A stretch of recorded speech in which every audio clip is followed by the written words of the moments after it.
नमस्कार, आप देख रहे हैं चाणक्य न्यूज और मैं हूं आपके साथ मानवी ठाकुर। आज की कुछ खास खबरें। भाजपा के टोंक कार्यालय का उद्घाटन 27 अप्रैल को होगा। भाजपा प्रदेश अध्यक्ष मदन राठौड़ ने टोंक पहुंचकर व्यवस्था का जायजा लिया। राठौड़ ने सभा स्थल, हेलीपैड सहित अन्य व्यवस्था का निरीक्षण किया। प्रदेश अध्यक्ष ने कार्यकर्ताओं के साथ बैठक की। भाजपा जिला अध्यक्ष चंद्रवीर सिंह चौहान ने बताया कि नितिन नबीन द्वारा भाजपा के कार्यालय का उद्घाटन किया जाएगा। चौहान ने बताया कि राष्ट्रीय अध्यक्ष 27 अप्रैल को प्रातः 10 बजे टोंक पहुंचकर कार्यालय का उद्घाटन करेंगे व कार्यकर्ता सम्मेलन को संबोधित करेंगे। राष्ट्रीय अध्यक्ष के साथ मुख्यमंत्री भजन लाल शर्मा, प्रदेश अध्यक्ष मदन राठौड़ भी मौजूद रहेंगे। उन्होंने बताया कि राष्ट्रीय अध्यक्ष बनने के बाद यह उनका पहला दौरा होगा। टोंक से ही राष्ट्रीय अध्यक्ष द्वारा वर्चुअल माध्यम से अन्य भाजपा जिला कार्यालय का भी उद्घाटन किया जाएगा। नया कार्यालय केवल एक कार्यस्थल नहीं बल्कि पार्टी की संस्कृति और भावना कार्यकर्ताओं का केंद्र होगा। उन्होंने कहा कि यह कार्यालय संगठन को सशक्त बनाने और जनता से जुड़ाव का केंद्र बनेगा। उन्होंने इस उद्घाटन को टोंक में पार्टी की यात्रा का एक ऐतिहासिक क्षण बताया। उन्होंने बताया कि कार्यालय उद्घाटन को लेकर भाजपा कार्यकर्ताओं में उत्साह नजर आ रहा है। चौहान ने बताया कि कार्यालय उद्घाटन के बाद भाजपा राष्ट्रीय अध्यक्ष नितिन नबीन बूथ कार्यकर्ता सम्मेलन को संबोधित करेंगे। सभी भाजपा पदाधिकारियों व कार्यकर्ताओं को अलग अलग जिम्मेदारियां दे दी गई हैं। कार्यक्रम को लेकर सभी तैयारियां पूरी कर ली गई हैं। जिला अध्यक्ष चौहान ने बताया कि कार्यक्रम में शहनाई, कच्ची घोड़ी, भवाई नृत्य, कालबेलिया नृत्य, बादवा गीत, अलगोजा, लंगा पार्टी, कलश सहित अन्य प्रोग्राम होंगे। हेलीकॉप्टर से यहाँ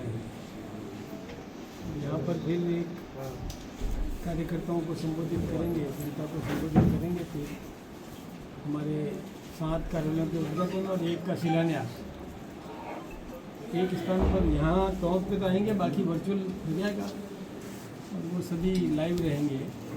यहाँ का कार्यक्रम उन स्थानों के कार्यकर्ता देखेंगे और उन कार्यालयों की जो लाइव है वो यहाँ स्क्रीन पर दिखाई देगी। जब अब किसी एक का उद्घाटन करेंगे तो वहाँ के लोग जो रिएक्शन देंगे, ताली बजाएंगे, खुशी जाहिर करेंगे, हमारे अध्यक्ष जी उनसे संवाद कर सकेंगे और वो भी धन्यवाद दे सकेंगे। यह व्यवस्था होगी पूरी। सभी जितने भी कार्यालय हैं वहाँ पर वहाँ के कार्यकर्ता एकत्रित होंगे, वहाँ की हमारी पूरी टीम एकत्रित होगी। सभा केवल यहाँ है, बाकी जगह सभा है तो वहाँ के, लेकिन सुनेंगे इसी को। वो सब जितने भी कार्यालय हैं वो सब इसी कार्यक्रम को सुनेंगे और यहीं से एक एक का उद्घाटन होगा और वहाँ के वो लोग उद्घाटन की पट्टिका हटते हुए देखेंगे। रिमोट से सब कुछ होगा। ये व्यवस्था है। एक आजकल की तकनीकी बहुत विकसित है, उस तकनीक का पूरा उपयोग हम भी करेंगे और सबके उद्घाटन एक ही जगह से टोंक से ही कर लेंगे। टोंक को ये श्रेय मिल रहा है, टोंक को बड़ी बात है।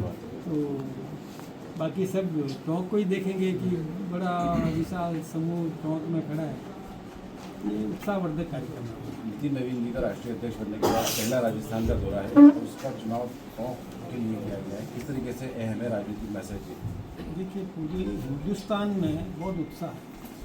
अभी बंगाल में चुनाव हुए, वहाँ पर भी परिवर्तन की लहर सामने दिख रही है। तमिलनाडु में भी हम जीतने की स्थिति में हैं। हम AIADMK के साथ मिलकर के सरकार बनाएंगे। इसी प्रकार से पुडुचेरी में हम सरकार बनाएंगे, आसाम में सरकार बनेगी। इसलिए हम सभी स्थिति में हैं। यानी बंगाल में भी इस बार जो, जैसा कि आप सुन रहे हैं कि राहुल गांधी जी आरोप लगा रहे हैं कि ममता और मोदी जी एक हो गए। अब आप देखिए, मतलब उनकी हताशा की पराकाष्ठा हो गई।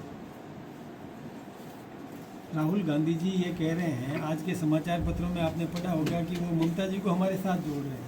मतलब कि कांग्रेस समाप्त हो गई वहाँ। और ममता जी की स्थिति कितनी खराब है ये वो सब समझ रही है कि ममता जी आरोप लगा रही है। तो इसका मतलब हम निश्चिंत हैं, हमारे नेता लोग भी निश्चिंत हैं, जनता पर पूरा भरोसा है। निश्चित रूप से हम बंगाल में भी चुनाव जीत रहे हैं। राजस्थान के पॉलिटिकल सिनारियो की अगर बात की जाए तो यहाँ पर एक परिपाटी रही है, 5 साल कांग्रेस और 5 साल बीजेपी। क्या उसी मिथक को तोड़ने के लिए बीजेपी ने रोड मैप ये तैयार किया है, इसकी शुरुआत टोंक से करेगी? बिल्कुल, हमने अब ये 5 बनाम 5 नहीं है, लगातार हम ही हम। जनता को हमने समझा दिया है कि हम योजना बनाते हैं और हम नहीं रहे तो वो योजनाएं ठंडे बस्ते में चली जाती है। यदि विकास चाहिए तो लगातार हम ये रहेंगे और विकसित भारत बनेगा। कार्यकर्ताओं को आपने एक मंत्र दिया था माउथ पब्लिसिटी का, उसको कितना गंभीर मानते हैं?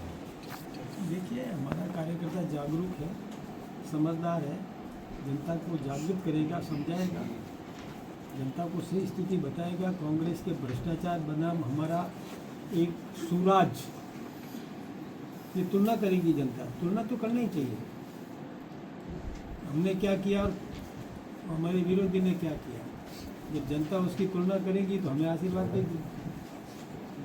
पंजाब में कल राज्यसभा सांसद थे जिन्होंने भाजपा ज्वाइन करी, क्या कल यहाँ भी कोई बड़े नेता भाजपा का दामन थामे? देखते जाइए क्या क्या होता है, आपको पता है। ये अशोक गहलोत जी से पूछो कि उनकी टीम के बिखराव क्यों हो रहा है। तो यानी यूँ माने कि अशोक गहलोत जी की टीम के कुछ सदस्य कल देखने को मिले? वो उनका जी जानता है जी, हम इसमें कोई नहीं कर रहे हैं। वो कह रहे हैं हॉर्स ट्रेडिंग, मतलब उनके पास हॉर्स है, वो आदमी को इंसान नहीं समझते, हॉर्स समझते हैं। यानी वो अपने भाई को, अपने साथी को घोड़ा समझ रहे हैं कि बिकाऊ माल है। ये वो जाने अपनी टीम उनकी कैसी है, ये वो समझे अपनी बात। हम तो कभी भी ऐसी बात नहीं करते, हम कभी भी ये हॉर्स परचेजिंग में विश्वास नहीं करते। हमारे यहाँ तो जो शुद्ध अंतःकरण से राष्ट्र प्रथम की भावना से आएगा तो आए। क्या पंजाब की तरह राजस्थान में भी ऑपरेशन लोटस जो है वो सामने आ सकता है? वो तो जी जानता है अशोक गहलोत जी का, वो जाने, हमको नहीं मत। क्या पंजाब में सरकार बदलने की तैयारी है? नहीं, मैं देखिए अब क्या हो गया है, अब पूरे देश में एक ध्रुवीकरण, एक समझ बड़ी है लोगों की। जैसे कांग्रेस के नेता शशि थरूर कांग्रेस के थिंक टैंक माने जाते हैं, मजबूत नेता माने जाते हैं। उनके दिमाग में भी लगा है कि राहुल गांधी जी एंड कंपनी ठीक काम नहीं कर रही। आनंद शर्मा कांग्रेस के वरिष्ठ नेता हैं, उनके दिमाग में भी आ गया कि राहुल गांधी जी इस कांग्रेस को समाप्त करने पे तुले हुए। ऐसे ही वो मनीष तिवारी जी, अभी तो कांग्रेस ही है ना। कांग्रेस को सोचना है कि हमें विपक्ष में रहना है, बड़ी पार्टी बनकर के रहना है, तो निर्णय करना पड़ेगा कि राहुल गांधी जी के नेतृत्व में रह सकते हैं या मनीष तिवारी के नेतृत्व में। व्यवस्था है पूरी? तैयारी चल रही है। मैं सोचता हूँ कि शाम को 6 बजे तक सभी एकदम तैयार हो जाएगा, उद्घाटन के लिए तैयार हो जाएगा। किस तरह का पूरा कार्यक्रम रहने वाला है? रूट चार्ट क्या रहेगा कल का? तो देखिए, वो कल कोलकाता से सीधे आएंगे जयपुर, जयपुर से हेलीकॉप्टर से यहाँ आएंगे। यहाँ आकर उसका पहले सभा को संबोधित करेंगे। तो हमारे 8 कार्यालय जो है उसमें 7 का तो उद्घाटन है, 1 का शिलान्यास है, वो यहीं से करेंगे। सभा को संबोधित करेंगे और फिर कुछ कार्यकर्ताओं से व्यक्तिगत मिल करके वापस जयपुर, तो जयपुर में उनका भव्य स्वागत है। सुबह करीब कितने बजे? भ्रमण की तैयारी इनकी हो रही है, बहुत अच्छी व्यवस्था है। लेकिन आज तो खास बात यह है कि ईश्वर की मेहरबान है, जो छिड़काव हमको करना था वो ईश्वर कर रहा है। देखिए सर, राजनीतिक गलियार में एक चर्चा है कि टोंक ही क्यों चुना? क्या सचिन पायलट को यहाँ घेरने की तैयारी है?